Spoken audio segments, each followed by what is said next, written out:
बिस्मिल्लाहिर्रहमानिर्रहीम। मेरे प्यारे दोस्तों, आज की वीडियो में हम आपको एक सच्चा वाकया बताने वाले हैं जिसमें एक औरत की शादी एक नामर्द आदमी के साथ हो गई।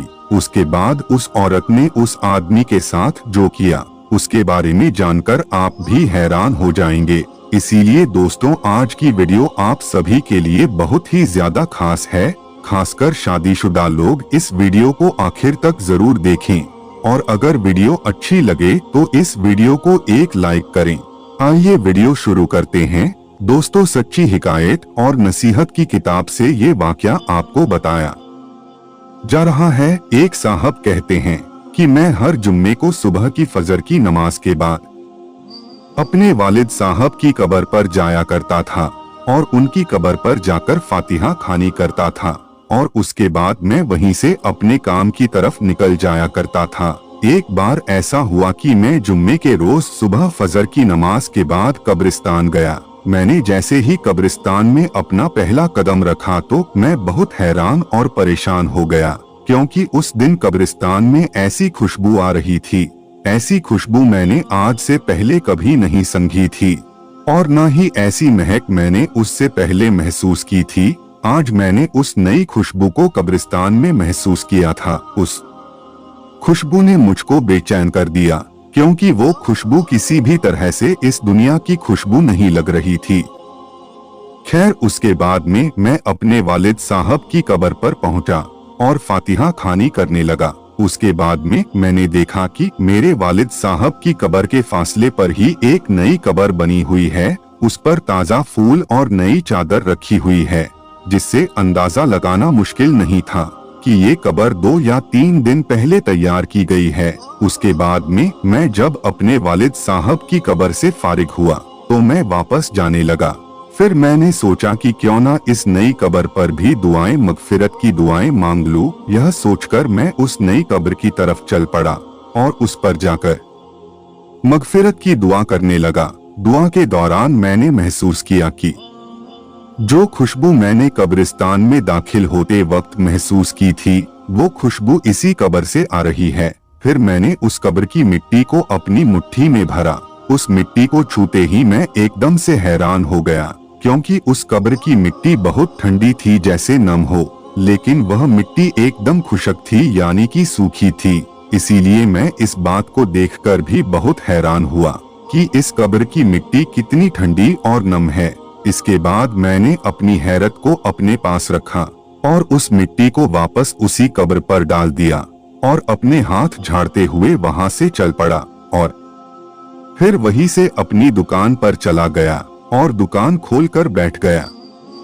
उसके बाद जब मेरी दुकान पर पहला ग्राहक आया और उसने जो सामान मुझसे मांगा, मैंने उसे वो सामान दे दिया। जैसे ही मैंने उसको सामान दिया तब वो कहने लगा कि भाई, आज तो खुशबू बड़ी कमाल की लगाए हो। उसकी यह बात सुनकर मैं हैरान हुआ कि भाई, कैसी खुशबू, कौन सी खुशबू? मैंने तो कोई खुशबू नहीं लगाई है, मेरे हाथों पर तो मिट्टी लगी हुई है। देखो, ये सुनकर मेरा वो ग्राहक कहने लगा, क्यों मजाक कर रहे हो?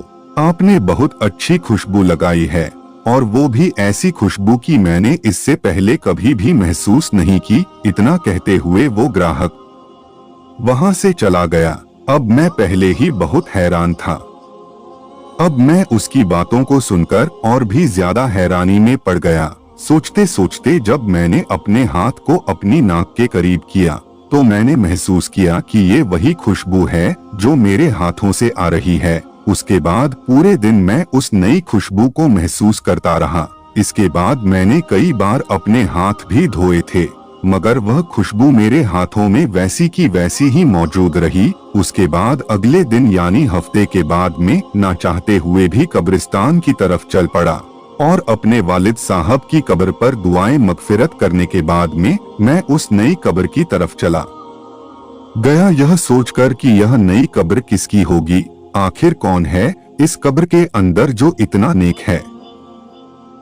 आखिर इसने ऐसा कौन सा अमल किया होगा जो इसकी कब्र इतनी ठंडी और खुशबूदार है? इसने ऐसा कौन सा काम किया होगा जिसकी बदौलत इसको इतना बड़ा इनाम मिला होगा? यही बात सोच सोच कर मैं बहुत परेशान हो रहा था। यही बात सोचता हुआ मैं उस कब्रिस्तान में काम करने वाले के पास जा पहुंचा और उनसे पूछा कि भाई ये कब्र किसकी है। तो उसने मुझे बताया कि साहब ये कब्र एक औरत की है। ये जानकर मैं और भी ज्यादा हैरान हुआ और सोचने लगा कि भला इस औरत को ये शानदार मकाम किस तरह से मिला होगा। उसके बाद अगले दिन इतवार का था। देर तक सोने की आदत होने के बावजूद भी मैं सुबह फजर की नमाज के वक्त उठ गया और सीधा कब्रिस्तान की ओर रवाना हो गया। जैसे ही मैं कब्रिस्तान के अंदर दाखिल हुआ तो मैंने क्या देखा कि उसी औरत की कब्र पर एक बुजुर्ग आदमी कुरान ए पाक की तिलावत कर रहा है। फिर मैं अपने वालिद साहब की कब्र पर गया और दुआएं मगफिरत करने के बाद मैंने उस आदमी की तरफ देखा। बुजुर्ग आदमी भी उस नई कब्र पर दुआ कर रहा था। जब वो आदमी दुआ से फारिग हुआ तो मैंने देखा कि उसकी आंखों से मोटे मोटे आंसू गिर रहे हैं।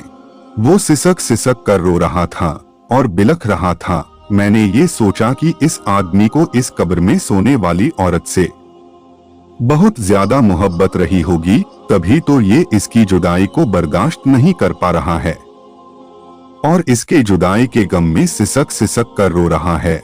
मैंने देखा कि वो बुजुर्ग आदमी दुआ से फारिग होकर वहाँ से जाने लगा। जैसे ही वो वहाँ से वापस जाने लगा तो मैंने उसको आवाज लगाई कि जनाब एक बात सुनिए, बस थोड़ी देर के लिए आप मेरी बात को सुन लीजिए। मैं माफी चाहता हूँ मैंने आपको तकलीफ दी, मगर मैं आपसे एक बात पूछना चाहता हूँ। अगर आप बुरा ना माने तो मैं आपसे पूछ लूँ। तो बुजुर्ग कहने लगे कि इसमें बुरा मानने वाली कौन सी बात है, पूछिए आप क्या पूछना चाहते हैं।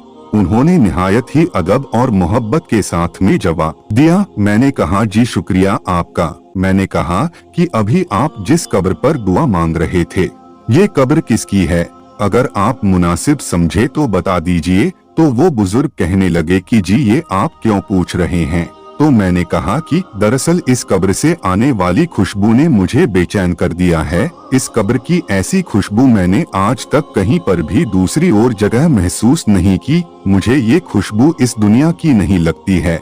मैं आपसे ये जानना चाहता हूँ कि साहिबे कब्र ने ऐसा कौन सा अमल किया है जिसकी वजह से इसको ये मकान मिला है कि इसकी कब्र बहुत ही ठंडी और खुशबूदार है।